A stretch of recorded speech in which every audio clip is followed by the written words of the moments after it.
Greetings, and welcome to the FinWise Bancorp fourth quarter 2025 earnings conference call. At this time, all participants are in a listen-only mode. A question-and-answer session will follow the formal presentation. If anyone should require operator assistance, please press star 0 on your telephone keypad. Also note that this conference is being recorded. It is now my pleasure to turn the conference over to Juan Arias. Thank you. You may begin. Good afternoon, and thank you for joining us today for FinWise Bancorp's fourth quarter 2025 earnings conference call. Earlier today, we filed our earnings release and investor deck and posted them to our investor website at investors.finwisebancorp.com. Today's conference call is being recorded and webcast on the company's investor website, as previously mentioned. On today's call, management's prepared remarks and answers to your questions may contain forward-looking statements that are subject to risks and uncertainties that could cause actual results to differ from those discussed today. Forward-looking statements represent management's current estimates, expectations, and beliefs, and FinWise Bancorp assumes no obligation to update any forward-looking statements in the future. We encourage listeners to review the more detailed discussions related to these forward-looking statements, including factors that may negatively impact them, contained in the company's earnings press release and filings with the Securities and Exchange Commission. Hosting the call today are Kent Landvatter, Chairman and CEO, Jim Noone, Bank CEO, and Bob Wallman, CFO. Kent, please go ahead. Good afternoon, everyone. FinWise delivered a strong 2025, growing net income 26% and posting a steady fourth quarter that demonstrates how our multi-year investments are gradually translating into tangible, sustainable results.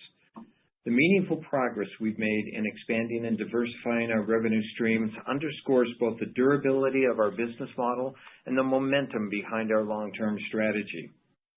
Specifically, during the fourth quarter, we delivered healthy revenue growth driven by balanced contributions from both fee and spread income. Additionally, our disciplined approach to expense management further strengthened profitability and supported continued growth in tangible book value per share, reinforcing the long-term value we are delivering to shareholders. Loan originations totaled a solid $1.6 billion in the fourth quarter, exceeding our initial guidance of $1.4 billion. This brings full-year 2025 originations to $6.1 billion, representing a healthy 22% year-over-year growth. Key drivers during the fourth quarter included strong originations from established partners and continued ramp in the maturation of programs launched in recent years. Partly offsetting this was the expected seasonal deceleration from our largest student lending partner. While quarterly loan originations will fluctuate with typical seasonality in certain quarters, we believe we have reached a higher and more sustainable level of quarterly production, supported by robust contributions from long-standing partners and newer relationships that continue to scale.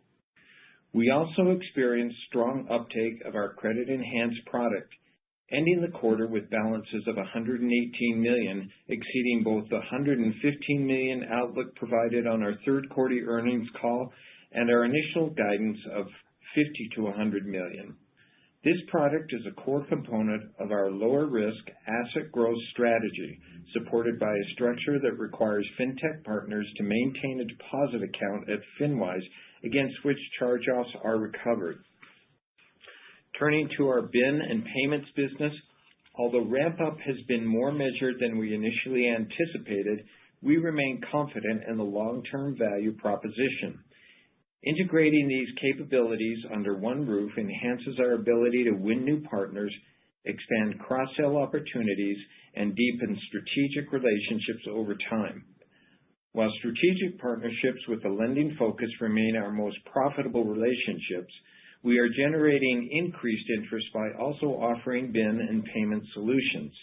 For example, some clients use our award-winning payments optimizer, MoneyRails, to process salary deduction repayments on FinWise-originated loans, while others are leveraging MoneyRails to fund transactions through RTP and FedNow. demonstrating the expanding utility and appeal of the platform. Ultimately, these ancillary services enable our partners to innovate faster, operate more efficiently, and compete more effectively, reinforcing FinWise as a true strategic partner, not just a regulatory gateway. We are also pleased to share that DreamFi, a strategic program agreement we announced last quarter, has officially launched. DreamFi is a startup financial technology company that will provide financial products and services to underbanked communities. Overall, our pipeline remains healthy and we remain in active discussions with several additional prospects. As we've mentioned before, the pace of new agreements can appear lumpy and timing may fluctuate, particularly with larger strategic opportunities. That said, each strategic partnership we secure has the potential to create outsized value. Under this one-to-many framework, a single partnership can drive substantial growth in portfolio balances and revenue, underscoring the inherent scalability and strength of our platform. On the AI front, given the high cost and rapid pace of change associated with early-stage AI development, a disciplined adoption approach remains the most effective strategy for FinWise. While we have already been using AI in areas such as coding, quality assurance, and BSA/AML, the advances in generative AI are opening new opportunities for efficiency and automation. We are actively exploring opportunities to broaden the deployment of these capabilities across the company to drive efficiency and long-term value, with a disciplined focus on safeguarding sensitive data through secure and controlled implementation. Lastly, while we will be disciplined in managing near-term performance, our priority remains building durable, long-term growth by pursuing opportunities that significantly enhance the company's future. We are confident in the outlook ahead and in our ability to deliver lasting value for our customers and shareholders.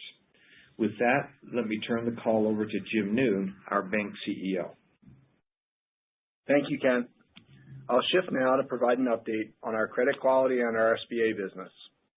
Overall, credit trends remain stable, with performance aligning with our expectations, and we remain disciplined and proactive in managing the portfolio. On the SBA side, production pipelines remain healthy, secondary market premiums continue to be attractive, and we're executing operationally to support continued growth. Specifically during the quarter, we further refined our servicing and administrative standards, which resulted in accelerated classification of certain loans to non-performing status and earlier recognition of related charge-offs. As part of this refinement, we increased borrower thresholds required to qualify for a one-time short-term deferment. Management views these adjustments as a prudent, forward-looking enhancement to our risk management framework. Our portfolio continues to be strong and exhibits good performance. Quarterly net charge-offs were $6.7 million in Q4, compared to $3.1 million in the prior quarter.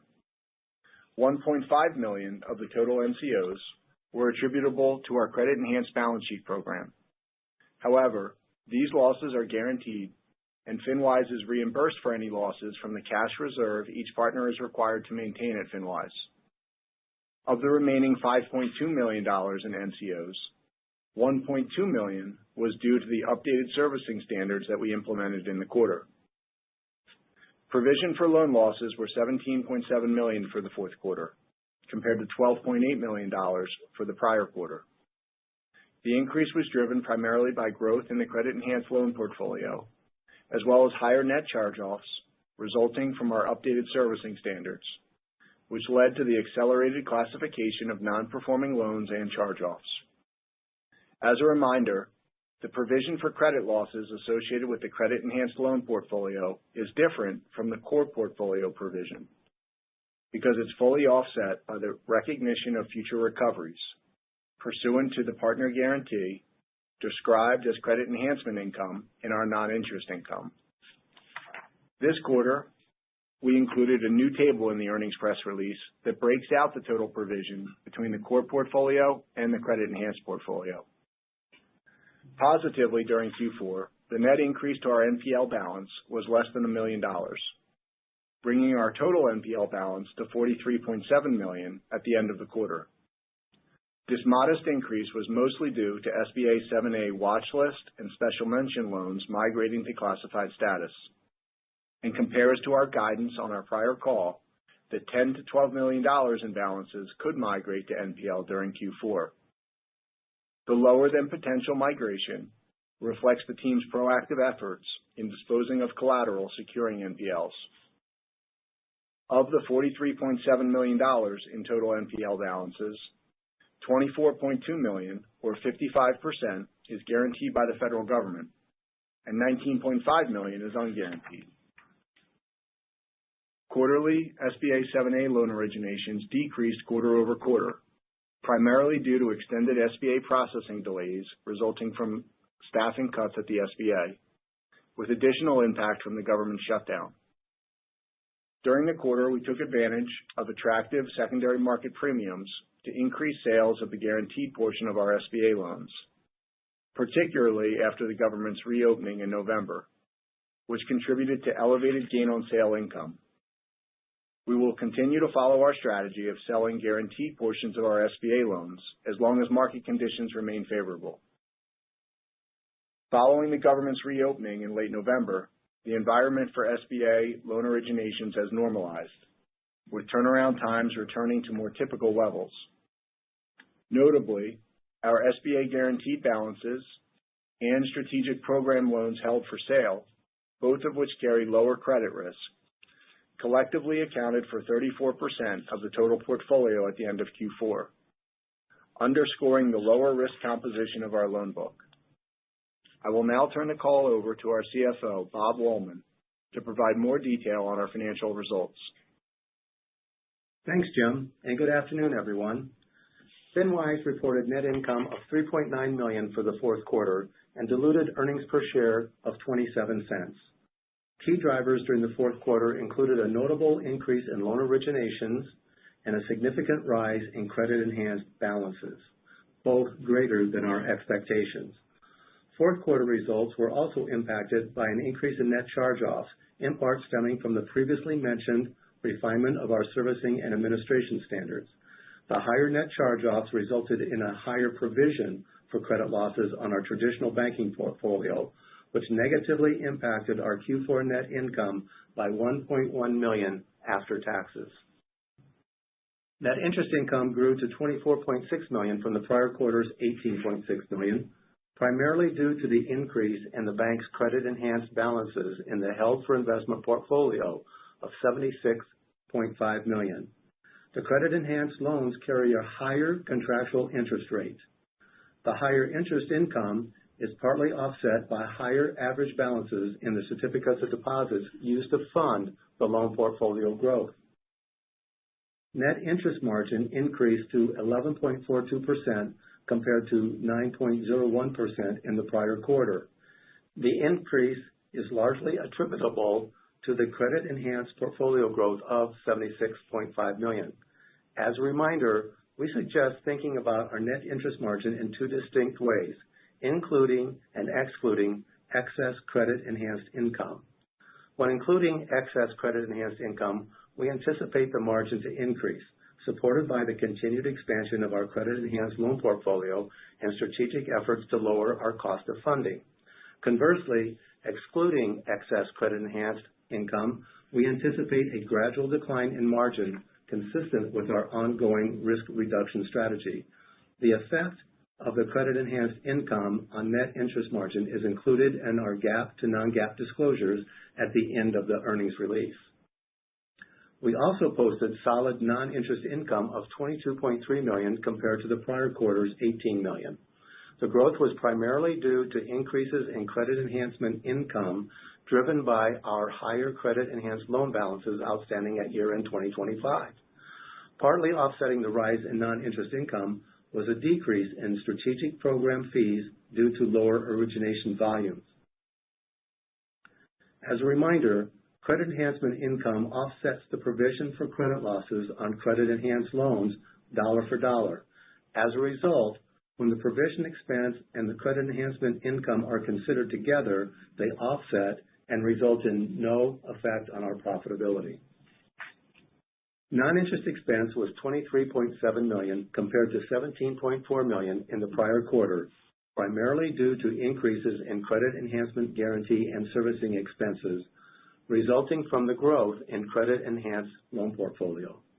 As a reminder, credit enhancement guarantee and servicing expenses are amounts FinWise owes to the strategic partners with credit enhanced programs for their servicing and guarantee activities.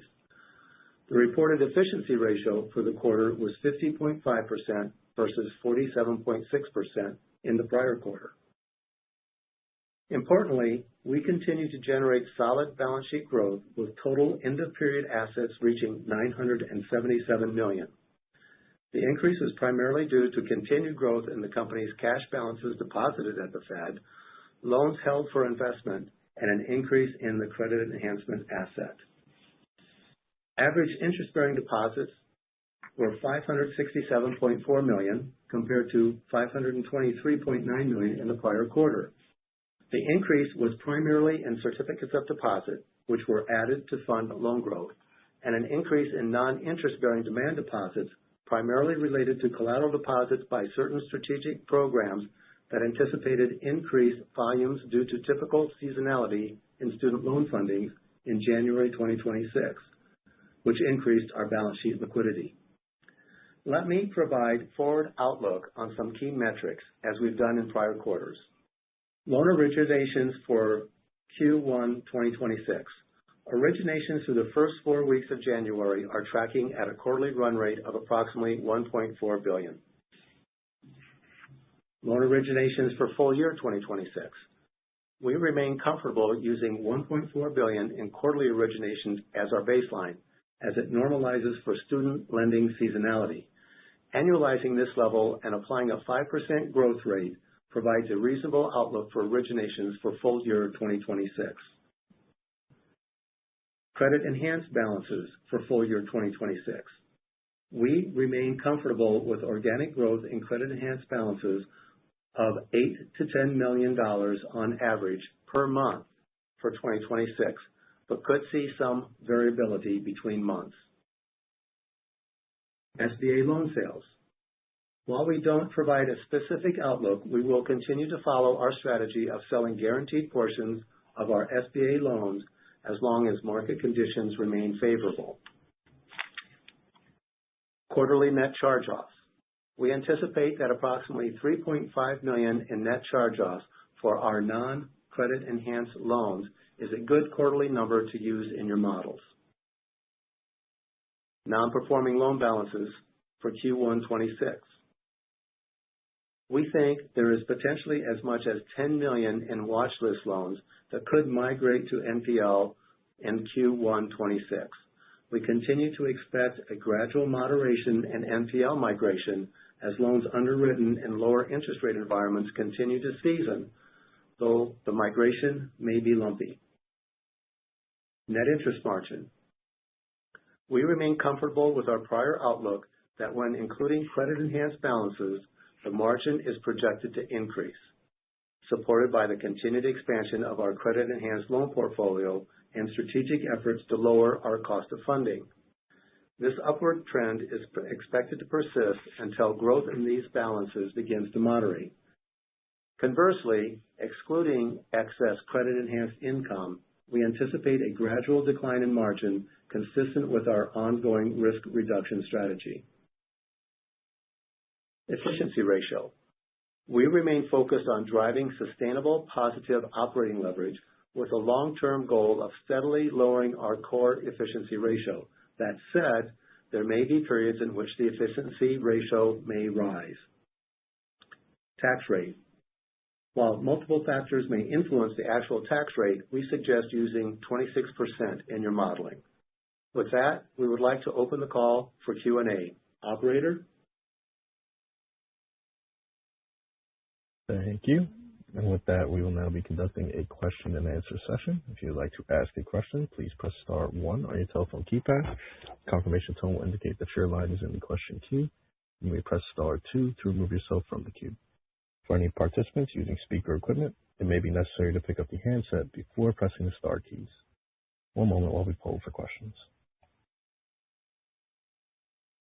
And our first question comes from the line of Brett Rabatin with Hovde. Please proceed with your question. Hey guys, this is Anya speaking on behalf of Brett. I was just wondering if you guys feel there's any opportunities to lower CD funding costs in the next few quarters. In regards to CD funding costs, as we've noted, we are dependent upon wholesale funding, and that wholesale funding cost tends to move with the Fed, and the Fed's movement of the interest rate. So as the Fed reduces interest rates, we would expect to see a like type decrease that will be blended in over time because we tend to run with CD maturities between 3 months and 1 year. So we would expect to benefit from those decreases, but at a gradual rate. And we should be blending in some benefit from past rates over the next couple of quarters yet too.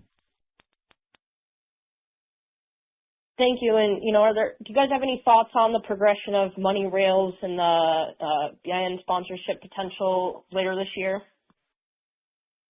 Yes, as far as, let me speak first to the deposit since Bob kind of teed that off. We're still very confident in our strategy on BIN payments, though the timing may be pushed out beyond our initial expectations. But just as a reminder, we never want to rely or over-rely on just one partner as a source of funding. So regardless of who they are, so our policies limit concentration on funding from one party, which means there were chunks of the broker deposits that we were replacing, but only to a certain concentration limit. So we don't think it's going to be hugely impactful this year. We think more of that will come through next year. Thank you. And last one from me, but, any thoughts on the SBA business this year and, whether management might be more or less aggressive with originations given the environment? Yeah. Hey, Anya, this is Jim. SBA demand continues to be really solid in the pipeline and versus last year. Originations for us were down a little bit in the quarter, but that was really just a timing delay from the shutdown rather than a demand issue. And we had a nice pickup in closings already in January. So overall, I'd say we have good demand. From everything we see, small business confidence is stable to rising. So we feel good about the SBA business right now. Thank you. Appreciate it. That's all for me. Thank you. And our next question comes from the line of Joe Yanchunis with Raymond James. Please proceed with your question. Good afternoon. Hi. Hey, Joe. So I was hoping to kind of circle back with deposits here. So it looks like period end non-interest-bearing deposits increased pretty nicely this quarter, while average balances declined a bit. Was this surge in deposits related to credit enhancement loans kind of coming on at the end of the period? The surge in deposits resulted from certain of our strategic partners that are facilitating student loans in anticipation of increased volume of student loans and the requirement to maintain collateral equal to the hold that we have on those loans. But they deposited significant funds at the end of the quarter. So those funds will be held during the period of time that they have the higher origination volume, and then as that origination volume goes down, we expect that they will take those funds back away from us. Okay, that's helpful. And then, did I hear you correctly on your your origination guidance? It was, annualized $1.4 billion, which is kind of the quarter-to-date run rate and kind of growth by 5%? Because if so, that kind of points to a decline year over year, and I was just wondering what you would kind of attribute that to. Yeah, that's the baseline, Joe, that we put out as far as modeling guidance was once you strip away the seasonality associated with student lending, $1.4 billion is a good baseline, and then apply a 5%, growth factor on that. And that's what we put out there because it takes away the seasonality of student lending. Is there any reason to think the seasonality in student lending wouldn't return in 2026 where you would get that big 3Q uptick? there is no reason to think that the seasonality would not return. So very likely would continue in the same seasonal fashion. Okay, I appreciate that. Switching over to kind of recontracting, I was hoping you could discuss that a little bit. How has the recontracting process gone with existing partners, and is there any slug of notable contracts up for renegotiation this year? Yeah, recontracting just historically has gone really well at FinWise. We've got 15 lending partners.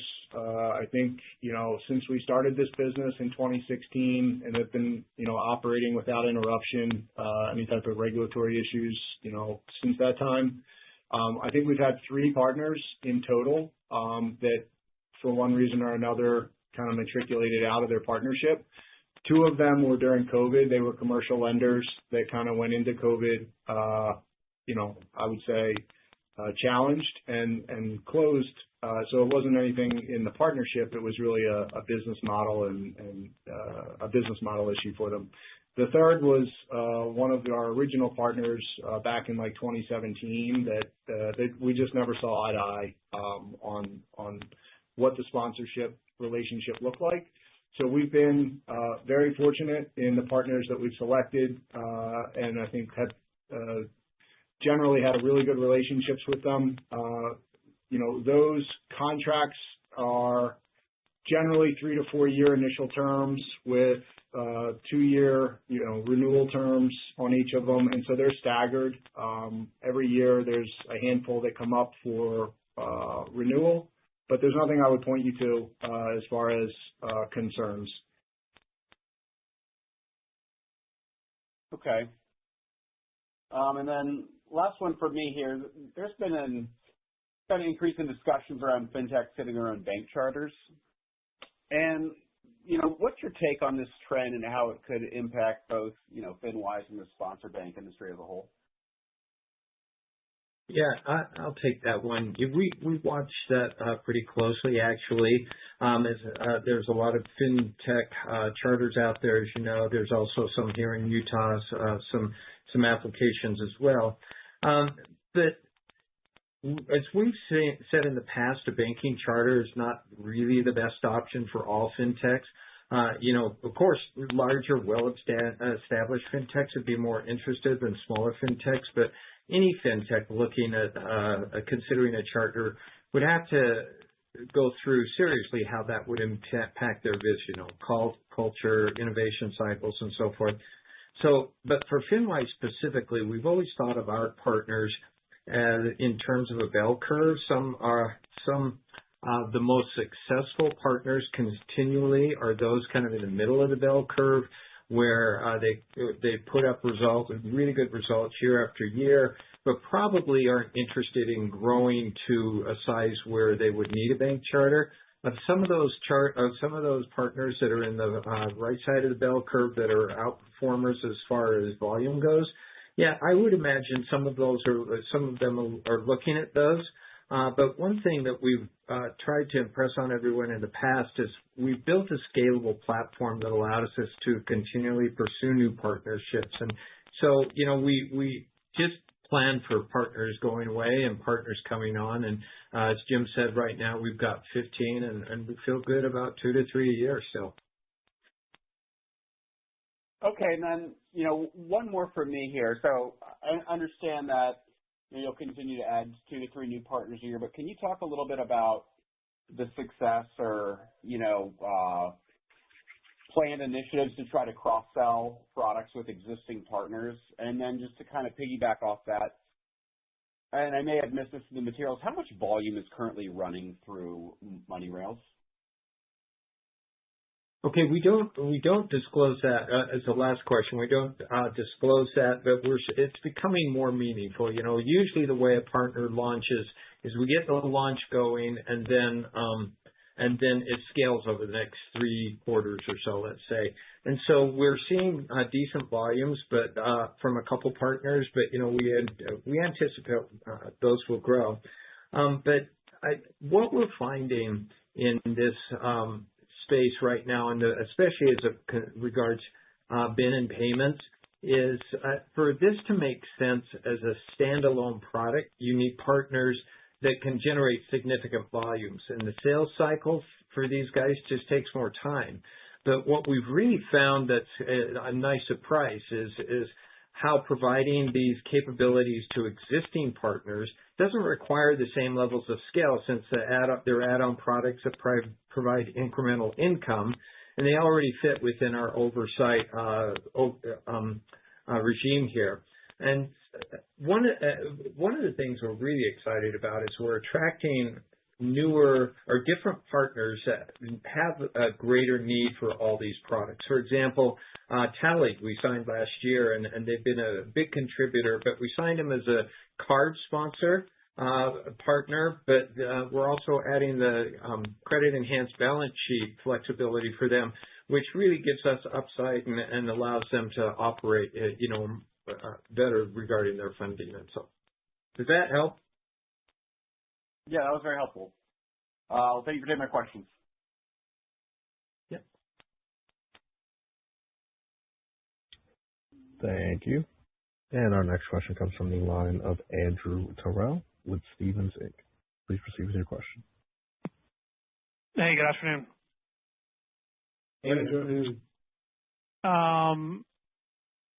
Maybe if I could start just on the, you guys referenced $10 million of watch list loans that you were contemplating could maybe migrate to non-performer here in the first quarter or so. I guess the question is, would this require an incremental provision expense, or do you feel like those were already kind of taken care of as part of the SBA kind of cleanup that occurred this quarter?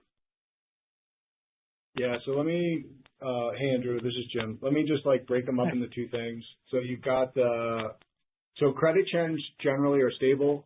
We continue to see really good performance kind of across all segments of the portfolio.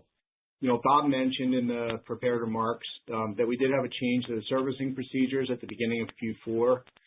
And let me just give you some color on what that was. So historically, we followed SBA guidelines, and our procedures allowed a single 3 or 6 month deferment to stressed borrowers. In October, after having completed a review of the performance of those borrowers, we updated the servicing requirements to require a full re-underwriting at the time of the deferment request in order to qualify for that. So as a result, the level of NCOs in the quarter accelerated. It was appropriate to implement that proactively after we got the results of the back test and to kind of proactively manage any of those stressed accounts. But we do not expect that level of NCOs from the core portfolio again in the near term, and continue to believe that $3.5 million is the right number for modeling. When you asked about the $10 million potential migration in Q1, I would just point back that, it is lumpy. We've kind of guided, over the last probably 18 months or so to kind of that $10 to $12 million number, and you've had quarters come in well below that, and you've had a couple quarters that were closer to the actual number. It's lumpy, and so the number that we're guiding to right now is up to $10 million. But like you saw in this most recent quarter, just shy of $1 million migrated, even though we guided to 12. Mm-hmm. Got it. Okay. No, I appreciate all the extra color there. Just on overall kind of net balance sheet growth, I know you guys guide the credit enhanced $8 to $10 million a month, maybe a little bit of lumpiness in there. I guess I was surprised that the SBA was down so much this quarter and kind of offsets some of what was, really strong growth in credit enhanced. I'm just trying to get a sense of when we think about overall balance sheet growth, is this a floor in the SBA book? Will you look to build it from here alongside the credit enhanced, or should we think about that as, stable, continuing to decline? Just to help us get a sense of where the net balance sheet goes. So, hey, Andrew, this is Bob. So I think the net balance sheet will continue to grow. The fourth quarter was a bit of an aberration for different reasons, and because of the market conditions, we accelerated and stepped up the SBA loan sales. I think that looking towards the future, that we expect the SBA loan sales to more or less be approximate equal to the origination volume. So the overall SBA level should stay flat on the guaranteed side. As it relates to the rest of the portfolio, we will continue to see growth in leasing and our other products, but we'll see most of the growth we expect to see most of the growth coming from the credit enhanced portfolio along the lines that Jim had talked about earlier, that 8 to 10 million per month organic growth. Yeah. Okay. So more of a stable SBA portfolio. Yeah, and maybe this is too technical of a question, but I'm just comparing the net interest income, up 6 or so sequentially.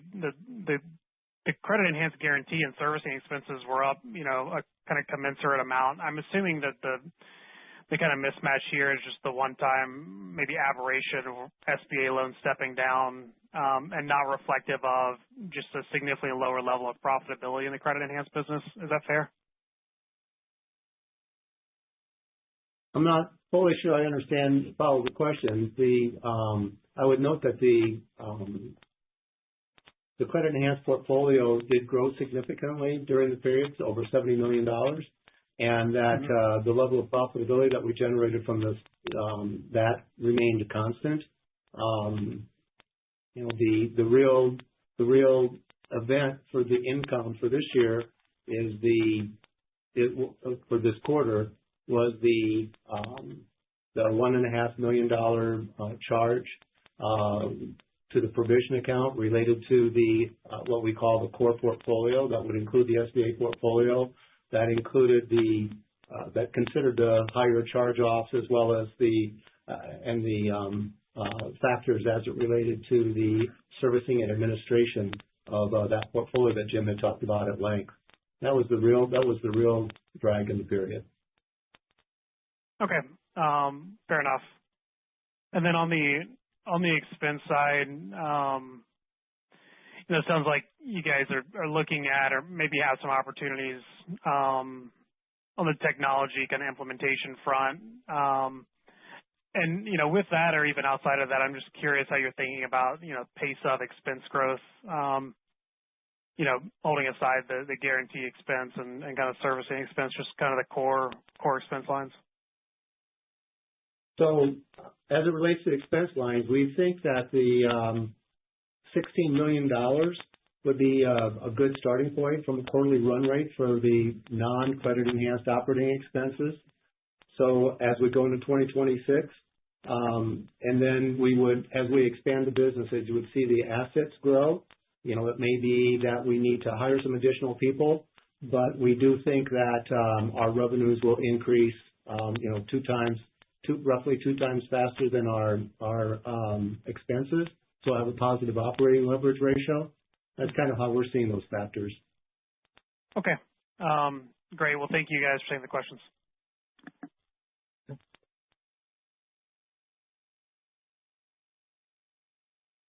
Thank you. I will now turn it over to Juan Arias, as there seems to be a few questions that came in via email. Thank you, operator. We did get 2 questions via email. The first one, can you clarify if the impact from what you are describing as refinement of servicing and administrative standards is a one-time item? And did this cost you approximately 8 cents in earnings per share in Q4? Certainly. The after-tax net income, the way that we calculate it, but the after-tax income from that increased provision related to these changes that Jim had gone through was down $1.1 million on that provision for loan losses on that core portfolio, or 8 cents a share. The $1.1 million after-tax provision resulted primarily from, as I said before, the higher charge-offs. And then again, as Jim explained in his comments, the driver for the 4Q's increased provision was that acceleration of the charge-offs because of the changes in the servicing and administration standards that were applied to that core portfolio, particularly the SBA portfolio, in Q4 and should be viewed as a one-time event. Okay. And the second question was, can you please provide additional examples of how you are using AI? Yeah, I'll take that one. We're actually pretty excited about the possibilities of AI right now, especially now that the cost entry point is so much lower than it has been in the past few years. But as mentioned on the calls, we've been using AI for coding, quality assurance, BSA, AML, and so forth. But with the recent advances in agentic AI, along with lowering the cost entry point, we think there's some additional lifts that we can find in compliance, operations, and areas where automation can drive efficiency. So we're focusing really intently on that area, specifically things such as policy alignment and regulatory compliance is something that would really be helped through AI, as well as cybersecurity, fraud detection.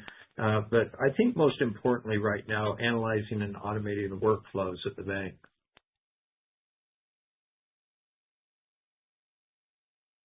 Great. Operator, that was the last question that came in via email.